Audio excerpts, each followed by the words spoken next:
El Festival de Cine Buñuel Calanda estrecha lazos con México. Lo hemos visto en el tercer encuentro de coproducción que impulsa Aragón TV. El futuro del cine aragonés y sus retos han centrado estas charlas. Este año el festival se abre por primera vez a las series. Además, el cine aragonés llegará a México con un festival específico en el que se podrán ver títulos como La Estrella Azul.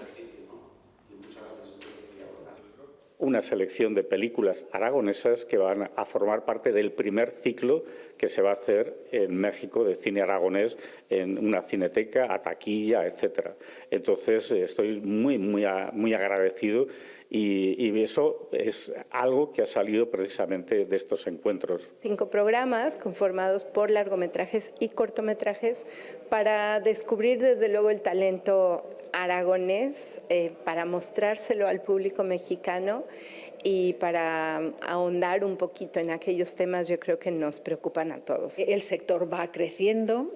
Ese crecimiento hace que puedan pretender hacer cosas más ambiciosas y a veces esas propuestas más ambiciosas pasan por no rodar todo en Aragón o no rodar solo sobre temas aragoneses.